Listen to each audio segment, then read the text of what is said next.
Info Énergie. Info Énergie avec l'espace Info Énergie du CPIE Pays de Serres, Vallée du Lot. Avec Cédric Gerlin, conseiller Espace Info Énergie. Cédric Gerlin, bonjour. Bonjour. Vous êtes conseiller à l'espace Info Énergie situé à Villeneuve-sur-Lot. Tout d'abord, je vous souhaite une bonne année. Bonne année, meilleurs vœux. Merci beaucoup. Vous avez choisi de parler de la COP21, précisément de revenir sur la COP21. C'est pas si loin, puisque ça s'est passé fin novembre et début décembre. Cette conférence de Paris qui s'est tenue donc précisément du 30 novembre au 12 décembre. Alors, pourquoi avoir choisi d'ailleurs de revenir sur la COP21 ? J'ai décidé de revenir sur la COP21 pour parler quand même de l'accord majeur qui a été signé durant cette COP, qui a pour but donc de limiter la température en deçà des 2 degrés et voire à 1,5 degré d'augmentation. Et comment réussir à limiter justement le réchauffement climatique ? Donc il va y avoir un plan d'action qui va être édité durant l'année.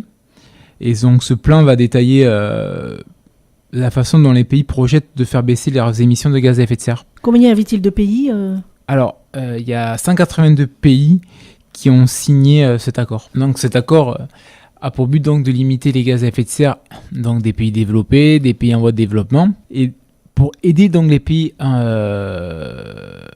voie de développement, il va y avoir une enveloppe de 100 milliards qui va être dispatchée entre les pays.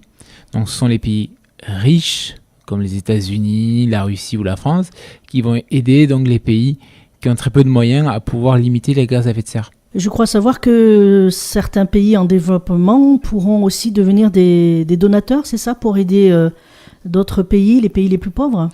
Oui, l'accord fixe sur le financement une obligation des pays industrialisés de financer l'aide aux pays pauvres sur le climat, tandis que les pays en développement sont invités donc à contribuer sur une base de volontariat. Alors je crois qu'il y a aussi un rendez-vous qui est prévu en 2025 ? Oui, il y aura donc déjà l'accord va être mis en place à partir de 2001, c'est ce qu'il faut savoir. Et après donc en 2025, les pays vont se réunir pour savoir où ils en sont du plan d'action et pour pouvoir réajuster en fait leurs valeurs. Alors vous avez dit qu'il y avait plus de 186 pays concernés par cette limite de réchauffement climatique et puis qui ont signé cet accord. Mais tous les pays ont-ils vraiment la même responsabilité dans le réchauffement climatique ? Tous les pays ont la même responsabilité, même s'il y en a qui polluent plus que d'autres parce qu'ils sont plus industrialisés. Ça concerne vraiment tout le monde. Il faut savoir quand même que ça concerne tous les pays, même les plus petits, les pays insulaires qui redoutent la montée des eaux, comme les îles Fidji par exemple, ou les îles Samoa, qui sont en première ligne de ce réchauffement climatique. Quelqu'un va surveiller un petit peu cette mise en place de cet accord Alors, le problème de cet accord, c'est qu'il faut qu'il y ait 55 pays qui le ratifient, et donc il va être ratifié donc en 2016, et qu'ensuite, à partir de ce moment-là, les pays auront 3 ans pourront, au bout de 3 ans, partir de cet accord, partir de l'accord.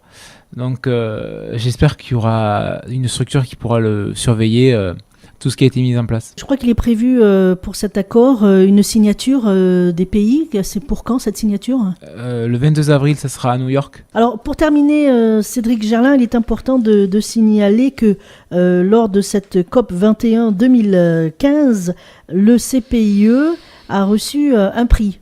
Oui. Le CPE était présent donc à la COP 21 à Paris au Bourget, où donc le ministère de l'écologie a reconnu officiellement l'engagement du CPIE en faveur de la stratégie nationale de la biodiversité pour la création de son espace info biodiversité. Et donc à ce titre-là, la structure faisait partie de 12 lauréats, donc pour l'année 2015, pour le dispositif de reconnaissance d'engagement volontaire en faveur de la stratégie nationale pour la biodiversité. Donc le 8 décembre, notre présidente Thérèse Campas et notre technicienne chargée de biodiversité Pauline Defort sont allées au Bourget où elles ont vu la ministre qui leur a remis un prix pour récompenser donc 30 ans d'efforts de l'association qui œuvre pour la biodiversité dans le Lot-et-Garonne. Alors donc, félicitations au CPIE pour ce prix. Merci. On rappelle pour terminer, Cédric Gerlin, que l'espace Info Énergie est bien sûr ouvert au public, je dirais presque tous les jours de la semaine. On est ouvert donc du lundi au vendredi, de 8h30 à midi et de 14h à 17h30 du lundi au vendredi. Et l'espace Info Énergie se situe où ? On est 1 boulevard de la République à Villeneuve-sur-Lot. Cédric Gerlin, merci beaucoup. On se retrouve le mois prochain ? Oui, au mois prochain. À bientôt, au revoir. Au revoir. C'était Info Énergie avec l'espace Info Énergie du CPIE Pays de Serres, Vallée du Lot.